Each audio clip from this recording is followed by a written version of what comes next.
बंजारन बहू। कमला एक बहुत स्वार्थी महिला है।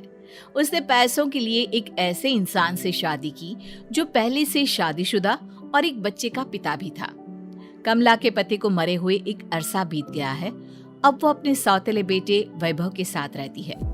वैभव के दिल में अपनी माँ को लेकर इतना डर है कि वो अपनी माँ के सामने एक शब्द नहीं बोल पाता। उसकी माँ जो कहती है उसको सर झुकाकर वही मानना पड़ता है। वैभव, तुमने अभी तक घर का काम क्यों नहीं किया? तुमसे कितनी बार कहा है कि सूरज निकलने से पहले तुम घर की साफ सफाई पूरी कर दिया करो। वैभव कुछ नहीं बोलता, चुपचाप सर झुकाए अपनी माँ की बात सुनता रहता है। तभी पास में खड़ा नौकर सुखराम कहता है, मालकिन, वैभव बाबा को रात से तेज बुखार है, इसलिए वो सुबह जल्दी उठ नहीं पाए। उनके बदले मैं घर की साफ सफाई कर देता हूँ। इसे कोई बुखार नहीं है। मैं इसे अच्छी तरह से जानती हूँ। ये सब काम न करने के बहाने हैं। सुखराम काका, बोल दो इसे, सारे घर का काम यही करेगा। और इससे समय पर अपना काम पूरा नहीं किया तो इससे आज का खाना भी नहीं मिलेगा। मगर मालकिन, वैभव बाबा की सच में ही तबीयत खराब है, आप एक बार देख तो लीजिए। कमला बिना कुछ बोले वहां से चली गई और बेचारा वैभव तेज बुखार में भी काम करता रहा। कमला वैभव की शादी एक ऐसी लड़की से कराना चाहती थी जो अनपढ़ हो और कमला से इसी तरह डरे जिस तरह वैभव डरता है, ताकि वैभव की सारी जायदाद और धन दौलत उसकी मुट्ठी में रहे। लेकिन आज के जमाने में ऐसी लड़की मिलना मुश्किल है। कमला कार में यही सब कुछ सोचती जा रही थी कि तभी रास्ते में, अरे ड्राइवर, तुमने कार क्यों रोक दी? और ये इतना शोर कैसा? मैडम, आगे कुछ बंजारों का खेल चल रहा है, इसलिए भीड़ लगी है। मैं अभी भीड़ को साइड में करवाकर कार निकालता हूँ। ड्राइवर भीड़ को साइड करके कार निकालने की कोशिश करने लगा कि तभी कमला की नजर रस्सी पर चल रही एक फुलवा नाम की बंजारन पर पड़ी। क्यों ना मैं इस बंजारन की शादी वैभव से करा दूं? ये तो अनपढ़ लग रही है, मेरे पैरों तले दबकर भी रहेगी। मुझे अभी इसके माँ बाप से बात करनी होगी। ये सोचकर कमला ने उन बंजारों से बात की और उन्हें शाम को अपने घर बुलाया। फुलवा के माता पिता वहां उसे लेकर आ गए। उन्होंने इतना आलीशान घर पहले कभी नहीं देखा था। अच्छा हुआ आप लोग आ गए। देखिए, मुझे घुमा फिरा कर बात करने की आदत नहीं है, इसलिए सीधे सीधे मुद्दे पर आती हूँ। मुझे आपकी बेटी बहुत पसंद है। मैं अपने इकलौते बेटे की शादी आपकी बेटी फुलवा से कराना चाहती हूँ। इसके बदले में आप जो चाहो वो ले सकती हैं। तभी फुलवा की माँ कहती है, ये क्या कह रही है मैम साहब? कहीं आप हमारी गरीबी का मजाक तो नहीं उड़ा रही ना? आप मेरे बेटे से मिल लो। अगर आपको मेरा बेटा पसंद आता है तो मैं कल से ही शादी की तैयारी शुरू कर दूंगी। सुखराम, वैभव को लेकर आओ। फुलवा अपनी माँ के कान में फुसफुसाती है, माँ, कहीं इस मेम साहब का छोरा पागल तो ना है? फुलवा अपनी माँ से बात कर रही होती है कि वैभव वहां आता है। फुलवा उसे देखती ही रह जाती है और उसके माता पिता उसकी शादी तय कर देते हैं। शादी वाले दिन किसी को फुलवा और वैभव की बेमेल विवाह की बात समझ में नहीं आती। फिर भी एक औरत कमला से पूछ ही लेती है, कमला जी, आपने अपने इकलौते बेटे की शादी देहाती गवार से क्यों करा दी? ये बंजारन आपके घर की बहू बनने लायक तो नहीं है। कम से कम अपने स्टेटस का ही ख्याल कर लिया होता। बहू तो अपने टक्कर की लाती, आपने तो बंजारन को ही बहू बना लिया। अब कमला को समझ में नहीं आ रहा था कि इस बात का क्या जवाब दे। वो कुछ देर चुप रही और सोच समझ कर कहती है, बहन जी, आपको तो पता है आजकल के बच्चे किसी की बात कहाँ सुनते हैं। मैं तो अपनी बहू एक पढ़ी लिखी और अपनी सोसाइटी की ही ढूंढ रही थी। लेकिन मेरे बेटे ने मेरे सामने इस बंजारन को लाकर खड़ा कर दिया। बोला कि मैं शादी करूंगा तो इसी से। अब भला मैं क्या करती? मुझे अपने बेटे के सामने झुकना ही पड़ा। कमला की ये बातें सुखराम भी सुन रहा था। उसने ये सारी बातें वैभव को जाकर बता दी। काका, मैं तो फुलवा को जानता भी नहीं, फिर माँ मेरे बारे में झूठ क्यों कह रही है? अरे बेटा, तुम कितने भोले हो, तुम्हें कुछ भी नहीं पता। तुम्हारे पिता अपनी सारी संपत्ति तुम्हारे नाम करके गए हैं। तुम्हारी माँ नहीं चाहती कि यह संपत्ति तुम्हें मिले, इसलिए उन्होंने तुम्हारी अनपढ़ लड़की से शादी करवाई ताकि तुम्हारी तरह वो भी अपने हक के लिए आवाज ना उठा सके। सुखराम काका, मैं क्या करूं, आप ही बताओ। माँ के सामने आते ही मेरे हाथ पैर कांपने लगते हैं। मैं माँ को कुछ भी नहीं कह पाता। वे दोनों बात कर ही रहे थे कि अचानक कमला वहां आ गई। कमला को देखकर दोनों घबरा गए। तुम दोनों फिर कभी बातें कर लेना, अभी फेरों का समय हो गया है, चलो जल्दी आओ। इस तरह फुलवा और वैभव की शादी हो गई। अगले दिन कमला ने फुलवा को बुलाया और उसे नसीहत देने लगी। देख बंजारन, तुझे मैंने अपनी बहू बना तो लिया है, लेकिन तुझे इस घर में आँख कान मुंह बंद करके रहना होगा। घर का काम कर और अपने पति से मतलब रख, समझी? कमला का ऐसा रवैया फुलवा को बिल्कुल समझ में नहीं आया।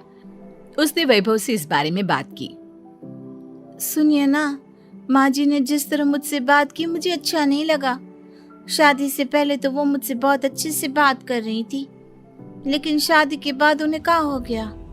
तुम ज्यादा मत सोचो, जैसा माँ कहती है वैसा ही करो। ये कहकर वैभव वहां से चला गया। अगले दिन वैभव को घर के नौकरों की तरह काम करता देख फुलवा को बहुत हैरानी हुई। फुलवा ने इस बारे में सुखराम काका से बात की तो सुखराम काका ने फुलवा को सारी बात बता दी। अब फुलवा को समझ में आ गया कि उसकी सास ने एक बंजारन को बहू क्यों बनाया। एक दिन वैभव घर का काम कर रहा था, तभी उससे कांच की प्लेट टूट गई। किसने गिराई ये कांच की प्लेट?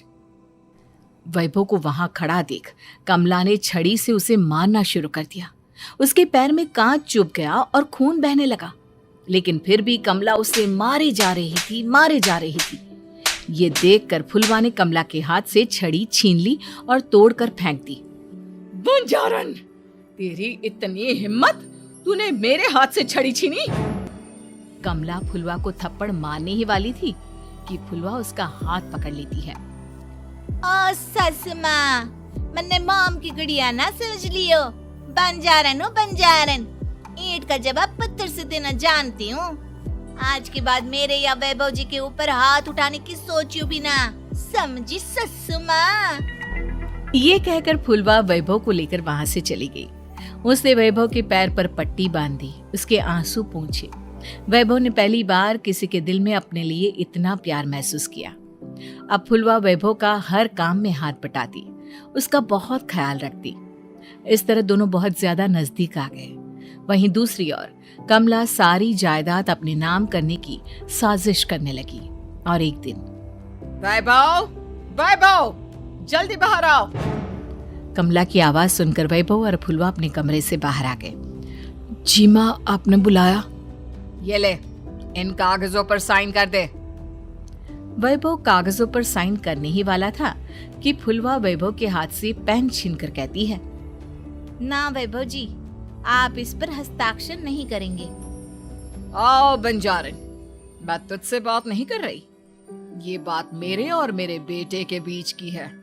चुपचाप पेन दे दे, नहीं तो तेरी खाल उधेड़ लूंगी। ससु माँ, बंजारन की खाल इतनी भी ढीली ना होवे कि कोई भी उधेड़ लेवे। जो यकीन ना आता हो तो देख ले उतार के। और हाँ, बंजारन जरूर हूँ पर अनपढ़ ना हूँ। मन्ने भी पता है कि किसी भी कागज पर साइन करने से पहले उसे अच्छी तरह पढ़ लेवे। पेन देती है या नहीं? ये कहकर कमला फुलवा को मारने आई तो फुलवा ने कमला को धक्का दे दिया और वो नीचे गिर गई। कमला डरकर वहां से भाग गई। अब फुलवा ने वो कागज उठाए और वैभव के साथ सीधा वकील के पास चली गई। वकील ने वो कागज देखे और फुलवा को बताया, वैभव के पिता की सारी जायदाद और संपत्ति वैभव के नाम है, लेकिन वैभव की सौतेली माँ इस संपत्ति को अपने नाम कराना चाहती है, इसलिए इन कागजों पर वो साइन करा रही थी। तो अब हमें क्या करना चाहिए वकील साहब? वकील ने फुलवा और वैभव को सब कुछ अच्छी तरह से समझा दिया। अब दोनों घर पर पुलिस को लेकर पहुंचे। कमला पुलिस को देखकर घबरा गई। पुलिस ने कहा, आपके नाम की कंप्लेंट हुई है, आपको हमारे साथ थाने चलना होगा। कंप्लेंट? कैसे कंप्लेंट? आप अपने सौतेले बेटे पर बहुत अत्याचार करती हो, धोखे से सारी जायदाद अपने नाम करा रही थी। अब नहीं इंस्पेक्टर साहब, जरूर ये मेरी बहू की कोई साजिश है, इसने गलत कंप्लेंट की है। मैडम, शिकायत आपकी बहू ने नहीं बल्कि आपके बेटे वैभव ने की है। कमला वैभव का नाम सुनकर दंग रह गई। जिस बेटे ने कभी उसके सामने सर नहीं उठाया था, आज वही बेटा उसके सामने पुलिस को ले आया है।